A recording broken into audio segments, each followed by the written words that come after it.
Hello everyone, you are watching IAS simplified. और इस lecture में ना हम लोग ये देखेंगे कि 2015 से लेकर 2022 तक में पॉलिटी यूपीएससी के केस में क्वेश्चंस कहाँ से आए हैं, थीम्स बेस्ड स्टडी होनी चाहिए, कहाँ से किस सोर्स से क्वेश्चन सबसे ज़्यादा आए हैं, उसके अकॉर्डिंग हम लोग अब प्रिपेयर करने की सोचेंगे, क्योंकि हम लोग अब प्रीलिम्स ओरिएंटेड करना है, टाइम बहुत कम है। ठीक है ना। तो बस यूपीएससी के सिलेबस में जो पॉलिटी सेगमेंट में जो क्वेश्चंस आते हैं ना प्रीलिम्स में, उसको देखना है और बस यही करना है। अगर आपके पास टाइम कम है तो आप इतना करके चले जाओगे, आपसे क्वेश्चंस नहीं छूटेगा। ठीक है ना।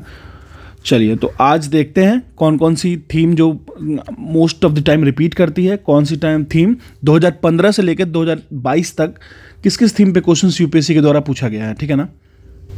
तो चलिए स्टार्ट करते हैं। देखिए, basically prelims previous year question का एनालिसिस है ये पॉलिटी पार्ट का। ठीक है ना। और अगर ईयर वाइज बात करेंगे 2011 से 2022 तक चलेंगे। ठीक है ना। एक चीज़ मैं आपको पहले बता देता हूँ कि ये जो मेंशन है ना 11, 33, 36, तो ये है आपको क्वेश्चन नंबर जो पूछा गया है UPSC previous year question bank में। ठीक है ना। अच्छा, आपको एक बात मैं और बता दूं, ये जो मैंने लिया है वो सेट ए का लिया है। ठीक है ना।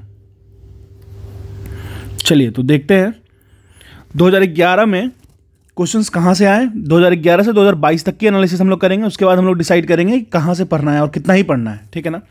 तो देखिए, पंचायती राज से एक क्वेश्चन था, 73rd constitutional amendment act specifications added था। ठीक है ना। फिर क्वेश्चन पूछा गया माइनॉरिटी स्टेटस पे। रेड से जो आपको मार्क्ड है ना वो बहुत इंपॉर्टेंट है। ठीक है ना। मतलब उससे क्वेश्चन हर साल रिपीटेडली पूछा है, तो आप उसको स्किप नहीं कर सकते हो। तो पार्लियामेंट वाला जो सेगमेंट है, पार्लियामेंट फंड्स वाले segment, parliament funds, consolidated fund of India और फिर जो भी फंड्स हैं, साथ में पार्लियामेंट का बजट रिलेटेड प्रोविजंस जो हैं लोकसभा में, उससे रिलेटेड क्वेश्चन पूछा गया था उस साल। ठीक है, 2011 की मैं बात कर रहा हूँ।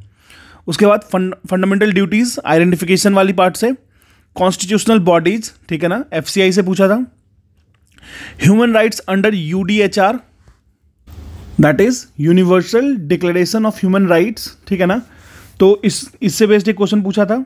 उसके बाद पार्लियामेंट, फिर से देखिए फिर से पार्लियामेंट रिपीट किया, कमिटीज, ठीक है ना, इसकी हिस्टोरिकल बैकग्राउंड पूछा था। पार्लियामेंट, अगर हम लोग बजट रिलेटेड प्रोविजंस देखें, interim budget versus vote on account, तो आप देख सकते हो 2011 के पेपर में आपको पार्लियामेंट से 1, 2, 3, 4 क्वेश्चन डायरेक्ट पार्लियामेंट से थे, 5 क्वेश्चन सॉरी। तो आप समझ सकते हो कि आपके लिए यहाँ पे पार्लियामेंट जो है वो रेड मार्क्ड है। रेड मार्क कहने का मतलब क्या हुआ कि वो क्वेश्चन आपको पर्टिकुलर एग्जाम में 5 बार देखने को मिला 2011 में। ठीक है ना। तो मैं आपको टोटल बता दे रहा हूँ 2011 से 2022 तक, आपको जो भी लगे कि हाँ वैसे ऑलरेडी मैंने उसको ऑलरेडी मार्क्ड है इसमें, तो आप इसको आराम से सेपरेट आउट कर सकते हो। चलिए अब 2012 की देखते हैं। सेम 2012 में पंचायती राज सिस्टम से पूछा है, पेसा एक्ट स्पेसिफिकेशन पे। फिर देखिए parliament motion, adjournment motion, NGT national green tribunal and constitutional provision पूछा है। ठीक है। फिर डीपीएसपी, ठीक है ना, directive principle of state policy identification से एक क्वेश्चन पूछा है। फिर पार्लियामेंट पे आ जाइए, constitution plus constitutional bodies, election commission of India. ठीक है। फिर पार्लियामेंट में लोकसभा स्पीकर पे एक क्वेश्चन पूछा है। ठीक है। फिर judiciary, supreme court, types of jurisdictions, original specification से एक क्वेश्चन है। गवर्नेंस पे, इनकल्सिव गवर्नेंस पे एक क्वेश्चन था। Parliament special power of Rajya Sabha से एक क्वेश्चन। फिर constitutional bodies, FCI, 13th FC recommendations जो कि कंटेम्परेरी टॉपिक से रिलेटेड है। ठीक है ना। फिर पार्लियामेंट में parliamentary control over public finance से पूछा था। फिर DPSP scheduled 5th and 6th, panchayati raj, rural and urban local bodies, constitutional bodies, CAG, parliament committees, functions, president, emergencies. ठीक है ना। फिर पार्लियामेंट आ जाइए, appointment of prime minister, parliament delimitations commission specifications. फिर parliament president reports to be laid before parliament, parliament joint sitting with respect to specific bill, joint sitting article 108। ठीक है ना। अब देखिए फिर फंडामेंटल ड्यूटी से एक क्वेश्चन आइडेंटिफिकेशन वाले पार्ट से, judiciary, supreme court, provision with respect to autonomy of the court. तो आप देख सकते हो ना, आपको देख के पता चल रहा है कि पार्लियामेंट टॉपिक कितना इंपॉर्टेंट है ना। अब 2013 वाली सेगमेंट को देखते हैं हम लोग। फिर पार्लियामेंट का पहला नंबर ही क्वेश्चन था, parliament money bill and Rajya Sabha से। फिर गवर्नर, उसके बाद parliament constitutional amendment bill, constitutional bodies attorney general, constitutional mentions, parliament law making power, panchayati raj, PESA act specification, देखिए फिर से पूछा, प्रियम्बल, डीपीएसपी इकोनॉमिक जस्टिस, फिर डीपीएसपी फिलॉसफी, फिर पार्लियामेंट कमिटी स्पेसिफिकेशन पैक, ठीक है ना, देख लीजिए आप कभी इग्नोर नहीं कर सकते हो पार्लियामेंट को, ठीक है। Parliament council of minister specifications, meaning of parliament, form of government, ठीक है ना। फिर पार्लियामेंट वाले COM specification, meaning of parliamentary form government, ये तो सेम ही है, सेम टॉपिक से रिपीटेड क्वेश्चन। फिर प्लानिंग शेड्यूल 7th एंड पंचायती राज पे एक क्वेश्चन। फिर parliament Rajya Sabha chairman and deputy chairman, देखिए।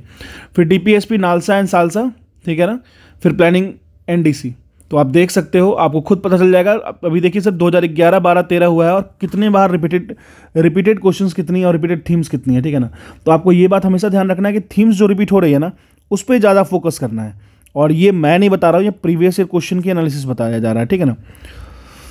चलिए अब देखिए 2014 की देखते हैं हम लोग, क्लासिकल लैंग्वेज स्टेटस, ठीक है ना। फिर parliament committee specification of PAC, public accounts committee. फिर शेड्यूल्स, 10th शेड्यूल से एक क्वेश्चन था। फिर DPSP identification amongst fundamental right, DPSP and FDs and FRs, ठीक है। प्लानिंग एफसीआई, एनडीसी, पार्लियामेंट, ठीक है। Cabinet secretariat, parliament meaning of the concept of constitutional government. फिर पार्लियामेंट, फिर governor discretionary power of governor, ठीक है ना। लक्ष्मीकांत खोलिएगा, एक या हाफ पेज में दे रखा है ये सब, ठीक है ना। पार्लियामेंट प्रेसिडेंट के पार्ट से, फिर पार्लियामेंट से पूछा है मोशन, नो कॉन्फिडेंस मोशन, ठीक है ना। फिर judiciary, supreme court, types of jurisdictions, original specification, ठीक है ना। अगर आपको लगता है ना कि आपकी रिवीजन कम है पॉलिटी में, तो आप एक काम करना, बस इससे जो क्वेश्चन रिपीट हो रहे हैं ना उसको एक बार अच्छे से रिवाइज करके चले जाना, ठीक है। आपके लिए बहुत आसान हो जाएगा seriously. Theme based previous year question को अगर हम लोग मार्क करके रखेंगे ना तो हमें कहीं दौड़ने की जरूरत नहीं है। मल्टीपल सोर्सेज और बहुत सारे सोर्सेज पे आप टॉपिक्स उठाओ, स्ट्राइक डाउन करो, राइट डाउन करो, फिर स्ट्राइक डाउन करो, बस लिखते चलो और जो डालते जा रहे हो, जो टॉपिक्स बार बार रिपीट हो रहे हैं उसको पढ़ते चलो, उसको रिवाइज करते चलो अच्छे से, आपकी खुद पे खुद मार्क्स इंप्रूव होगा। अब चलते हैं 2015 में, देखिए फिर से डीपीएसपी, फिलॉसफी एंड इन्फोर्सिबिलिटी पे, फिर parliament money bill, budget and Rajya Sabha. अब याद रखिए, अगर आप एग्जाम देने जा रहे हो यूपीएससी की, अगर आप पार्लियामेंट छोड़ के जा रहे हो तो आप 2 क्वेश्चन गलत करके आओगे, ठीक है ना। फिर parliament money bill, budget and Rajya Sabha. फिर parliament joint sitting and its specification, joint sitting article 108, ठीक है ना। चलिए फिर प्लानिंग कमीशन और नीति आयोग। पार्लियामेंट नीति आयोग, देखिए ये तो थोड़ा सा टॉपिक रिलेटेड हो गया, 2015 में यहाँ पे इंट्रोडक्शन हुआ था ना। Parliament PM. फिर schedules, 5th and 6th schedule पे के फिलॉसफी पे क्वेश्चन पूछा है। फिर पार्लियामेंट बजट एंड फंड्स पे क्वेश्चन है। Judiciary, supreme court. फिर क्लासिकल लैंग्वेज स्टेटस पे मुश्किल से 3 से 4 पेज का एक चैप्टर है जो कि लक्ष्मीकांत में दे रखा है, ठीक है। Governor and state legislative council, fundamental duties, identification amongst fundamental rights, DPSP, fundamental duties and FRs. Panchayati raj system, fundamental objective, DPSP philosophy and, देखिए डीपीएसपी फिलॉसफी भी बार बार रिपीट हो रहा है क्वेश्चन, है ना। फिर parliament, meaning of parliamentary form of government, ठीक है। अब चलते हैं 2016 पे। पार्लियामेंट फिर से, bill lapsing and Lok Sabha dissolution, chief secretary of state, judiciary, ग्राम न्यायालय। फिर planning FSCD, state governments power to regulate mining, parliament law making power, panchayati raj eligibility and their specification. देखिए अगर आप 2011 से 16 अभी 5 साल के पेपर को देखोगे ना तो लगभग आपको 10 टॉपिक ऐसे हैं जो बार बार रिपीट हुआ है, ठीक है ना। तो आप अनुमान लगा सकते हो, आपको खुद पता चल जाएगा कि कहाँ से टॉप क्वेश्चंस आ रहे हैं। इसको तो जरूर करके जाना। अगर ओवरऑल देखा जाए ना तो आपको 20 टॉपिक होंगे जो करना होगा। अगर मुझे दिया जाए तो मैं 3 दिन में फुल रिवाइज कर दूं, लक्ष्मीकांत से भी और खुद की नोट से भी, ठीक है ना। तो देखिए थीमेटिक और थीम बेस्ड या फिर एनालिसिस स्टडी इसलिए करनी चाहिए ना क्योंकि आपके पास जो टाइम है ना आपको भटकना नहीं है, ठीक है ना। आपको ऐसा नहीं कि जो चीज़ कभी पूछ ही नहीं रहा है उस पर हम पूरा टाइम दिए हुए हैं। ऐसे मैंने देखा है बहुतों को कि जो क्वेश्चंस कभी पूछ नहीं रहा है, ठीक है ना, जो जिस टॉपिक से कभी कुछ पूछ नहीं रहा है, मान लो एक क्वेश्चन पूछता है, उसकी पूरी की पूरी लिस्ट बना के उसको 3-3, 4-4 दिन उस पर बर्बाद करते हैं, ठीक है। और फिर प्रीलिम्स फंसता है तो फिर कहते हैं कि प्रीलिम्स फंस गया मेरा, ठीक है ना। चलिए 2017 पे चलते हैं। देखिए फिर से पार्लियामेंट को सेगमेंट, प्राइवेट मेंबर बिल, फिर प्रेम्बल, कंसेप्ट ऑफ इक्वालिटी, ठीक है ना। प्रेम्बल आप ये भी इंपॉर्टेंट है। डीपीएसपी 42nd अमेंडमेंट, देखिए डीपीएसपी एफआर पार्लियामेंट, ये बार बार रिपीट हो रहा है, ठीक है ना। 42वां अमेंडमेंट पूछा गया है। फिर fundamental rights, Panchayati Raj, fundamental objective, फिर DPSP, fundamental duties, preamble, keyword related to liberty keyword से क्वेश्चन उठाया गया था यहाँ से। डेमोक्रेसी, बेस्ट वर्च्यूज क्या क्या होता है उससे बेस्ड था। देखिए अब देखिए ये जो क्वेश्चन है ना ये आपके नॉर्मल आईक्यू या फिर अगर आप कॉन्टेक्सुअल कंपैरिजन करके या फिर एक तरीके से अपने बेसिक टर्मिनोलॉजी को यूज़ करके भी बना सकते हो, ठीक है ना। इसके लिए कोई बहुत ज़रूरी स्पेशल नीड नहीं है कि आप अलग से कुछ पढ़ो। फिर देखिए पार्लियामेंट फिर से आ गया, meaning of parliamentary form of government. तो अगर आप पार्लियामेंट छोड़ के जा रहे हो तो भाई साहब आप 2 क्वेश्चन गलत करोगे, और ये बात याद रखना मैंने कहा था, ठीक है। अब देखिए fundamental rights and fundamental duties relation between them, और आपको एफआर और एफडीवी नहीं और डीपीएसपी भी नहीं छोड़ के जाना है, ठीक है ना। प्रियम्बल से बेसिक फीचर से क्वेश्चन, फिर parliament motion tools of control and council of ministers, फिर देखिए पार्लियामेंट का सेगमेंट लोकसभा इलेक्शन एलिजिबिलिटी, फिर पार्लियामेंट में Lok Sabha election method and Lok Sabha speaker, फिर constitutional right to vote, constitutional body election commission of India, judiciary concept of judicial review, parliament से फिर से president rule and implications, ठीक है ना। फिर फंडामेंटल राइट से category wise question, parliament meaning of cabinet form of government, features of Indian federalism. तो आप देख रहे हो ना, अगर आपको पॉलिटी पढ़ना है तो अभी तक आपने क्या कंक्लूड किया, तो parliament, fundamental duties, fundamental rights, DPSP, ठीक है ना। फिर आपको एक आप वो भी ले लो, प्रियम्बल ले लो, ठीक है ना, प्रियम्बल। तो आप ये तो एकदम मस्ट लिस्ट में आ गया ना, आप इसको तो इग्नोर कर ही नहीं सकते हो। इग्नोर करके जा रहे हो तो मार्क्स आपने डंप कर रहे हो। फिर देखिए 2018 में मतलब पार्लियामेंट ने पूरे के पूरी वो भर रखे हैं, पार्लियामेंट पूरा डोमिनेटेड है इंडियन पॉलिटी में। मैं सिर्फ प्रीलिम्स की बात कर रहा हूँ अभी, ठीक है ना। पार्लियामेंट लोकसभा हिस्ट्री से क्वेश्चन, फिर parliament schedule 9th and judicial review पे एक क्वेश्चन, ठीक है ना। पार्लियामेंट कमिटी और उसके फंक्शन पे एक question, parliament money bill pay एक question, parliament president election, parliament Lok Sabha election speaker, ठीक है ना। चलिए अब देखिए relationship between law and liberty, तो ये तो आप पढ़ोगे बेसिक, आपको समझ में आ जाएगा। फिर गवर्नर इम्यूनिटीज़ के बारे में, अच्छा देखिए सेंट्रल स्टेट में ना एक टसल चलते रहता है, गवर्नर और सीएम के बीच में भी कभी कभी टसल चलते रहता था। जब न्यूज़ में ये चीज़ें काफ़ी रहे ना, जैसे मान लीजिए केरल के गवर्नर और केरल के सीएम के बीच में ये टसल चल रहा था कि यूनिवर्सिटी के कौन हेड होंगे अब, ठीक है ना। तो आप याद रखिएगा जब भी न्यूज़ में आसपास टसल्स की बात होती है तो गवर्नर पे क्वेश्चन वो ड्रैग करके डाल ही देते हैं, ठीक है ना। तो उसका आपको ध्यान रखना है। Features of rule of law, parliament फिर से प्रेसिडेंट्स रूल्स इम्प्लीकेशंस, फिर chronology of events, fundamental rights, right to privacy. आपको समझ में आ गया ना।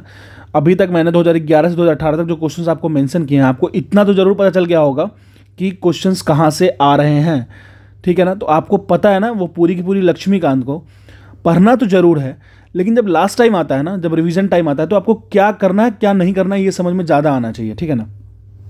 चलिए अब 2019 के पेपर की बात कर लेते हैं। तो judiciary, supreme court, types of jurisdictions, original specification, parliament में पीएम का पार्ट, ठीक है। Judiciary, supreme court, impeachment of supreme court जजेस, ठीक है ना। फिर schedules 9th year of introduction, 49th parliament, फिर concept of office of the profit, फिर शेड्यूल्स 5 और 6 से पूछा। फिर judiciary, supreme court, article 142, complete justice, ठीक है ना। गवर्नर एंड स्टेट लेजिस्लेचर, ठीक है ना। फिर fundamental rights, right to marry, governor commission related to it. देखिए गवर्नर न्यूज़ में काफ़ी आने लगा 2015 के बाद, ठीक है ना। तो आपको इस बात का ख्याल रखना है कि सेंटर में एक मेजॉरिटी गवर्नमेंट बनी, उसके बाद जो जहाँ पे फिर ऑपोजिशन की पार्टी की है गवर्नमेंट, वहाँ पे टसल होना स्टार्ट हो गया। तो जब टसल होना स्टार्ट हो गया तो क्वेश्चन उससे लिंक करके यूपीएससी पूछेगी, ठीक है ना। फिर कॉन्स्टिट्यूशनल बॉडीज़, एफसीआई, फिर parliament committees function. Parliament committees को आप कभी छोड़ के मत जाना। Judiciary, high court, jurisdictions of power and judicial review, ठीक है ना। Preamble, most appropriate definition of liberty. तो आप देख लो क्वेश्चन तो बार बार रिपीट हो रहा है यार, कुछ ऐसा है ही नहीं कि आपको कुछ यूनिक मिले, कुछ नया मिले, ठीक है। इसमें मार्क्स उठाना बहुत आसान है, ठीक है ना। तो आप इसको इग्नोर नहीं कर सकते हो, ठीक है। अब 2020 पे आते हैं, काफ़ी क्वेश्चन पूछा गया था। Parliament, equality of power between Rajya Sabha and Lok Sabha, ठीक है, पार्लियामेंट। फिर फंडामेंटल राइट कैटेगरी वाइज, फिर DPSP, identification amongst the fundamental right, DPSP and FD and FRs, ये बार बार पूछ रहा है, ठीक है। फिर पार्लियामेंट में meaning of the concept of constitutional government, UDHR मैंने आपको ऑलरेडी बताया, एक बार और पूछ चुका है, पीछे जाके देख सकते हो 12 या 13 में। Parliament meaning of parliamentary form of government, DPSP philosophy, judiciary, supreme court, basic structure, doctrine and judicial review. तो देखिए parliament, preamble, DPSP, fundamental right, fundamental duties और जुडिशियरी ऑफ इंडियन सिस्टम, ठीक है ना। फिर Gandhism and Marxism, common goal of classless society, characteristic of bureaucracy. तो ये question थोड़ा सा वो लोग हट के पूछे हैं, लेकिन आप इसको एक बार अगर आप पढ़ते हो सोसाइटी ये सब तो आप जान सकते हो गांधीज्म एंड मार्क्सिज्म पे, ठीक है ना। अब देखिए प्रियम्बल लीगैलिटी पे क्वेश्चन, फिर डीपीएसपी फिलॉसफी एंड इन्फोर्सिबिलिटी पे, फिर parliament eligibility and disqualification according ACC to RPA 951, ठीक है ना, 1951 सॉरी। फिर पार्लियामेंट सेशंस के बारे में, क्लियर है? तो आप देख लो, रेड से मैंने मार्क कर दिया है, ठीक है। चलिए अब आ जाइए 2021 पे। अच्छा, अगर आपको उसकी पीडीएफ चाहिए ना तो आप मेरे टेलीग्राम चैनल ISPC सिंप्लीफाइड पे जुड़ जाओ, मैं इसकी पीडीएफ डाल दूंगा, ठीक है ना। Parliamentary democracy different between Indian and British model पे क्वेश्चन पूछा है। फिर यूनियन गवर्नमेंट हिस्ट्री पे, fundamental rights, right to privacy, parliament Lok Sabha elections plus history, fundamental rights application based question, features of Indian federalism, definition of states, judiciary, SC acting जजेस, high court, power of judicial review. फिर citizenship पे एक question पूछा है, preamble, liberty, essential factors, बार बार question preamble पे। फिर DPSP, फंडामेंटल राइट्स, इसको तो आप भूल नहीं सकते हो। फिर प्रियम्बल पे क्वेश्चन अगेन, फिर पार्लियामेंट पे। मतलब ये समझ लो, ये जो एक सीक्वेंस है ना, इसको आपको कभी नहीं छोड़ना है। फिर fundamental right, article 18, details and Padma award history, ठीक है ना। देखिए अब आपको इसको देख के आपको खुद पता चल जाएगा ना कि इससे बाहर जाना ही नहीं है मुझे, ठीक है। और रिवीजन के लिए तो रिवीजन के वक्त तो कभी नहीं जाना है, ठीक है ना। अब आ जाइए 2022 की रिसेंट वाले एग्जाम के क्वेश्चन की हम लोग बात कर लेते हैं, ठीक है ना। जुडिशियरी कंटेम्प्ट ऑफ कोर्ट पे देखिए, ये एकदम रिसेंट में इशू चल रहा था ना, प्रशांत भूषण जी को लेके, जो 1 रुपये दिए थे, उनको दिया गया था, 1 रुपये का फाइन किया गया था, ठीक है। तो आप याद रखिए, जुडिशियरी कंटेम्प्ट ऑफ कोर्ट से चल रहा था। कुणाल कामरा का भी एक केस था, ठीक है। फिर parliament constitutional amendment bill, parliament वाला सेगमेंट। फिर parliament council of minister specifications, parliament specification power of special power of Lok Sabha, parliament anti defection law specification. देखिए आप देख रहे हो ना, आप हर बार देखो कुछ भी चेंज हो रहा है क्या? नहीं हो रहा है। फिर क्यों हमें जा करके 10 बुक को रेफर करना है या फिर नई नई चीज़ों को अडॉप्ट करना है? नहीं करना है भाई, हमें थीम समझना है, आखिर क्वेश्चन कहाँ से आ रहा है, PYQ एनालाइज करना है, PYQ की एक अच्छी सी बुक आपको अपने पास रखना है, ठीक है ना। बार बार उन चीज़ों को देख के उसको करना है सॉल्व, बस लास्ट में रिवीजन यही होता है। और ये सारे क्वेश्चन सेट ए, जो क्वेश्चन नंबर मेंशन है ना, वो सेट ए से रिलेटेड है, ठीक है ना। अब देखिए जुडिशरी, जो रेट्स बेसिस पे क्वेश्चन पूछा गया था। फिर पार्लियामेंट में डिप्टी स्पीकर एंड लोकसभा, ठीक है ना। शेड्यूल्स 5th एप्लीकेशन बेस्ड, ठीक है ना। तो this is all about the questions that have been asked in UPSC polity part from 2015 to 2022, ठीक है ना। सॉरी 2011 से 2022 तक। तो आप देख रहे हो ना, रिपीटेटिव नेचर का कितना है, आपको क्या जरूरत है इधर उधर एक्स्ट्रा हाथ देने का, ठीक है ना। जो भी है लिमिटेड सोर्स है, इसी को करना है। जो क्वेश्चन बार बार रिपीट होते हैं, मैं तो इसको ही करूंगा और आपको भी यही करना चाहिए, ठीक है ना। अगर आपको इसकी PDF चाहिए तो मेरे टेलीग्राम चैनल ISPC सिंप्लीफाइड पर जुड़ जाइए। मैंने कुछ टॉपर्स की कॉपी को एनालाइज किया है कि वो लिखते कैसे हैं, उनमें बाइफर्केशन कैसा होता है, उनमें कंसोलिडेशन कैसा होता है, उनमें जो आंसर है उसका एक्सेप्शनल क्यों हो जा रहा है, आखिर वो क्यों रैंक 1 रैंक 2 ले आ रहे हैं। टीना दावी मैम की, फिर कनिष्क कटारिया सर की और अक्षर जैन सर की मैंने डाली है, आप जाके देख सकते हो, ठीक है ना। तो और ऐसी तरीके से एनालिसिस मैं लाऊंगा, सब्जेक्ट वाइज, थीम वाइज और चैप्टर वाइज, टॉपिक वाइज। आपको अगर अच्छा लगता है तो आप मेरे टेलीग्राम चैनल से जुड़ जाओ एंड चैनल को सब्सक्राइब कर लो, ठीक है। Thank you.